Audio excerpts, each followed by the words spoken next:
Today we're going to go out there and see what's going on with the plants and check out the flowers, a little routine maintenance, probably pull some weeds, a little watering, some updates, and basically just see what's going on. I'm not sure what's going to happen in this video, but hope you enjoy.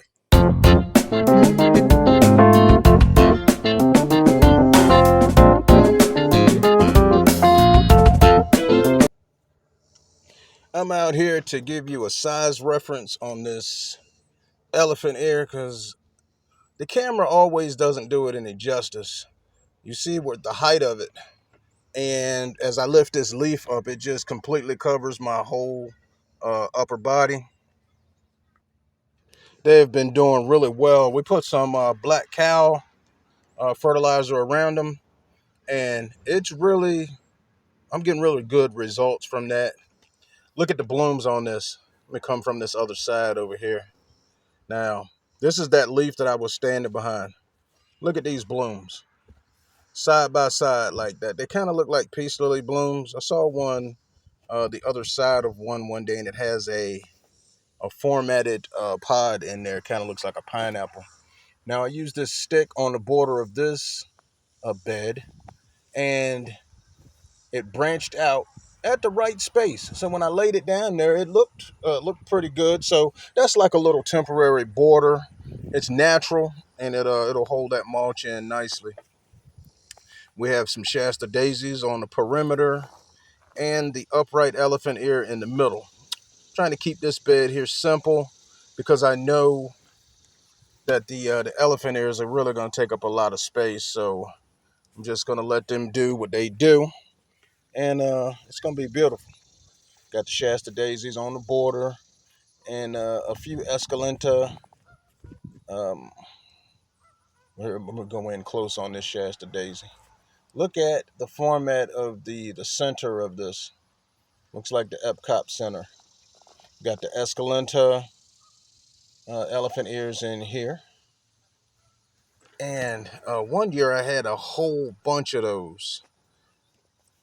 And the more spaced out they are, the bigger they're going to get.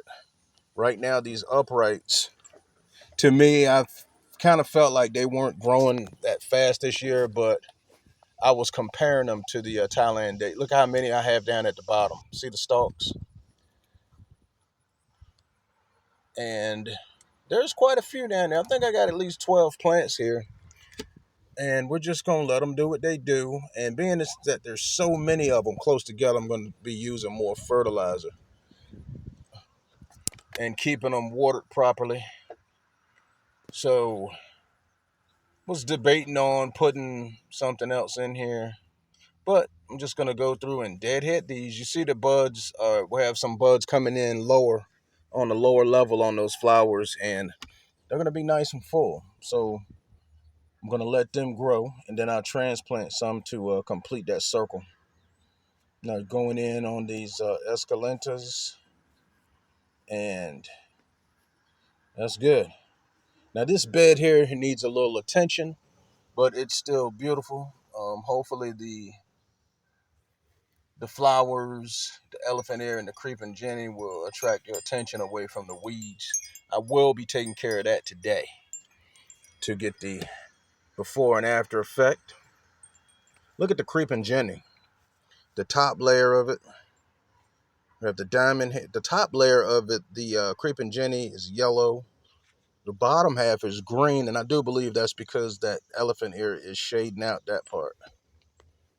And it's the same creeping Jenny, it's just when exposed to more sun that they turn yellow. We have some sun patients here. They're going to another location, and they're in some small pots, but we are going to water those today and keep those nice and watered because we've been having some hot days and it's been brutal out here. Got the Dracaena behind those. These sun patients are do really well. They do good in sun to part shade, and I'm just going to soak them down really good. And we're definitely going to use some fertilizer on these when I plant them because these little pots, When you water them, it just washes everything out of the pot. It's such a small area, and all your fertilizer and everything gets washed out. So these have to be put in the ground soon because they're pretty big for these small pots. Gonna look forward to doing that because they are gonna make the garden pop. We're gonna put these in. They have that nice. No, is that fuchsia or magenta? Magenta. That magenta color will just bring out the um the rest of the plants. She already has pink in the yard and white, and where I'll put these magenta will bring all of the other colors out. It's a warm color and it goes nice with those glossy leaves. When they're watered properly, these leaves get really glossy and they kind of look like steak knives on the outer edge. They're serrated and beautiful. And when these plants don't have blooms, like if you get a lot of wind and the blooms get blown off, the foliage is still beautiful without the blooms. But I'm in it for the blooms though, and they are beautiful. So we're gonna water these and get them good and soaked. And when you're watering, once you see water coming out the bottom, you don't have to keep watering. Just that's good enough. And at this other bed, I was looking to see what we want to do over here, but I believe we're just gonna leave this open space here. Maybe have an entrance of some kind here, or possibly just close it all the way up with some Shasta daisies. I'm not gonna put any other plants in because I want to give the elephant ears plenty of room to grow. Those upright elephant ears are looking really good. I don't see any type of bug bites or any damage. They look really good this year. And this outer edge here, I was going to finish right on around with the Shasta daisies. Now, with the elephant ears, they look really healthy this year. They got a nice color going, and they're upright, beautiful. These Shasta daisies, they can handle the heat, and it's a simple plant, but it is beautiful. That yellow and white makes a nice border, and these escalantes just add another texture to the garden. And the uprights, see, this is how big they are, and they get a lot bigger than that. We're just gonna make sure that they stay fertilized because it's a lot of them. Look under here. I see at least 12 plants right here without even counting. So you know they're gonna need more fertilizer. When I started this was one bulb, and over in this bed we have. Oh, there's my buddy hanging out. Yeah, he's not really afraid of us, or either he just knows he's so much faster than us, he don't bother running when he sees us. Got this big weed here, trying to blend in with the other plants. And I'm trying to pull it out without taking the creeping Jenny with it. So I'll just push this creeping Jenny to the side and dig it on out. Big difference. Shake this soil off. Look at that.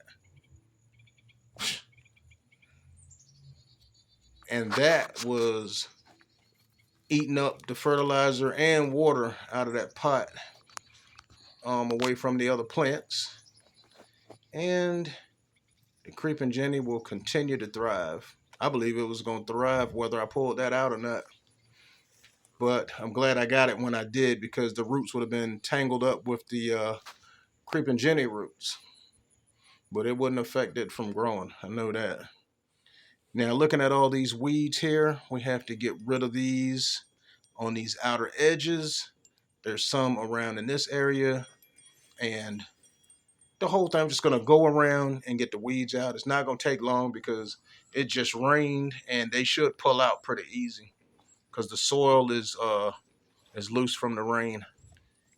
And I can't spray because they're so close to the plant. So I got to go in surgically and pull it on out. Look at that. It's looking better already. This whole video is not going to be about pulling weeds, but I was just showing that some of the things that I go through, that we go through when we're in the yard, and the routine maintenance. And unfortunately, pulling weeds is one of them. And they're coming out nice and easy because it just rained like 20 minutes ago. It's humid out here, so I'm just going to go ahead and get this done and get out of this heat. Look at that. Nice and clean up under there. And it's going to be beautiful. I'm going to go around and pull out some more. Look at this. One lone pansy made it through. And we've been having 90-degree temperatures.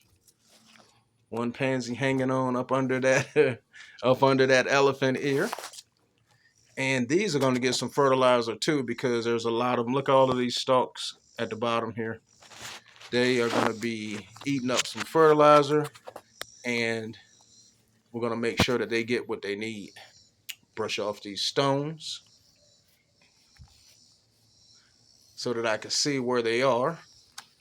Actually, I should be doing this after I mulch, but I want to make sure that I have all of them uncovered so that we can see what's going on. And this is not one of those beds that you can just come in with a sprayer and just start spraying, because we got a breeze and that spray could just go all over anything. I think I'm going to have to break out the pruners. These geraniums have a fall look to them. They have that rusty auburn color to them, and it kind of looks like the fall. When deadheading these geraniums, you want to go all the way down to the growth point and then snap them off. This was just a little quick mulch install and a little routine maintenance. We're going to be doing updates on this until the fall, that we can see what plants worked and what didn't. Thanks for watching.